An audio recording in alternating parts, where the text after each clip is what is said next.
Hi, this is Nick, and I'm here with Scott Horton from Anti-War Radio.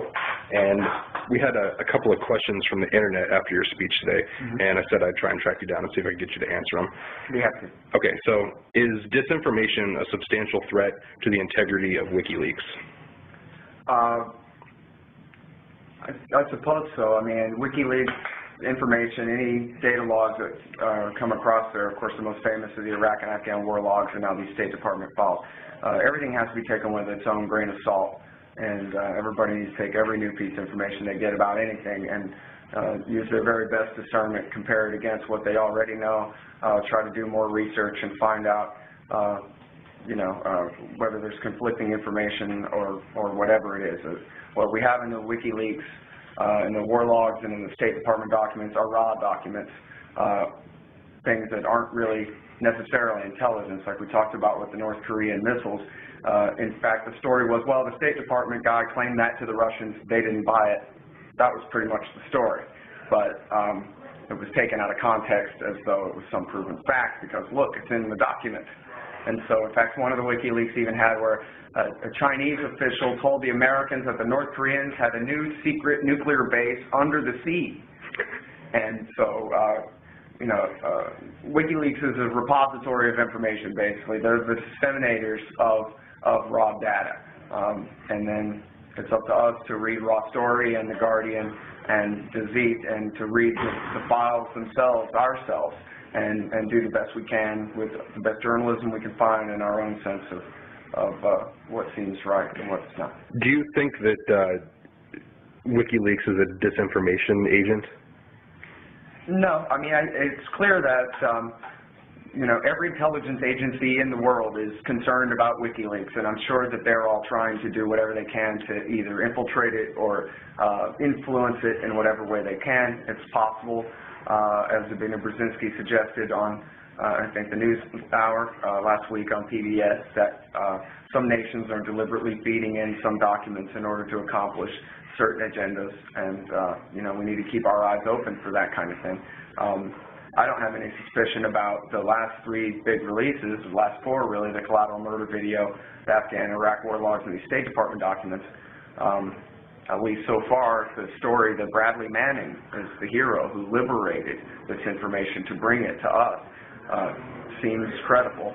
Unfortunately, he's facing 57 years for 22, 23-year-old kid. That's virtually a life in prison term that he's facing for what he's done. But at least as far as we know, this is what he did. He got these documents and gave them to the WikiLeaks, and that's how we've got them. It's possible others are feeding, more documents in there or whatever, but again, we need to just stay critical in our thinking and not let anybody tell us what opinions we ought to have about any of this information. So has WikiLeaks passed your internal integrity test? You think that they're legit and they're not doing any, they're not doing this for nefarious reasons? Yeah, absolutely. I've interviewed Julian Assange twice, and I guess I would recommend a great piece in the New Yorker magazine that ran a couple of months ago, where the New Yorker reporter was actually with him when they were putting together the collateral murder video and that release of the Apache attack that killed a Reuters journalist and his cameraman in Baghdad.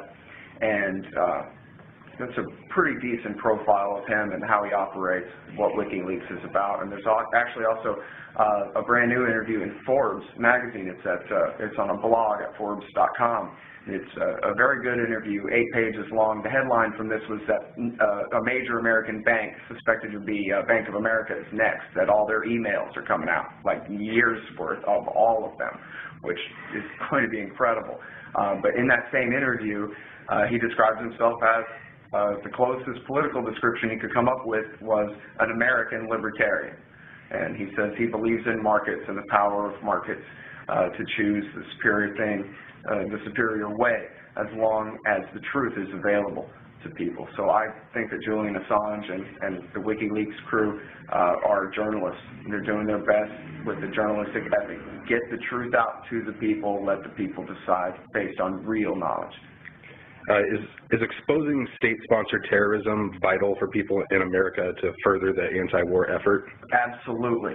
I mean, what could be more hypocritical than America financing Jandala to murder people in Iran when this group is virtually ideologically indistinguishable from the Leninist, jihadist, radical crazies around Osama bin Laden and Ayman al-Zawahiri here.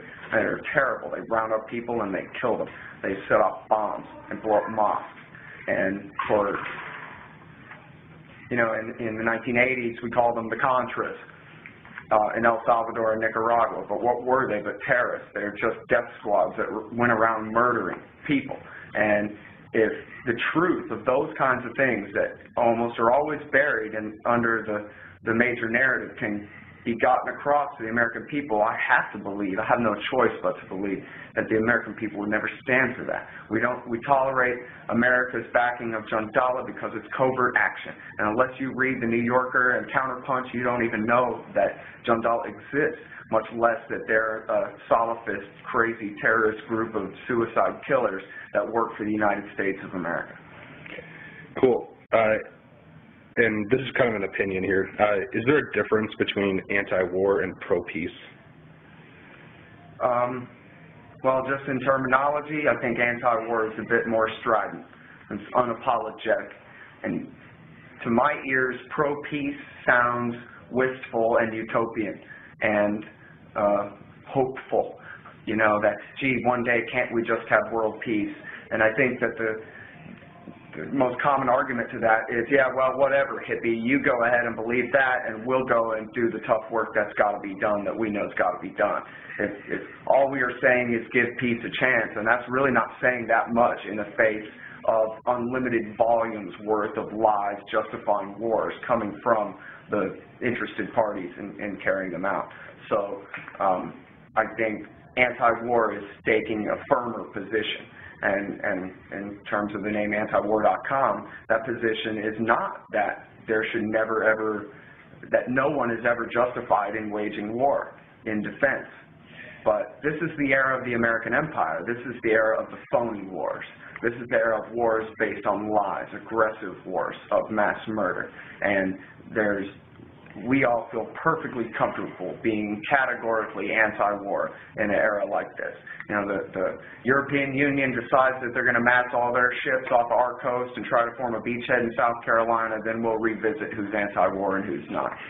But until then, it's absolutely imperative that even if the lies are true and that foreigners aren't really people, that they don't have a right to live like we do, as the way they teach us in school and on TV our whole lives. Even if that's true, we're destroying our society with this empire. It's murder-suicide on a grand scale.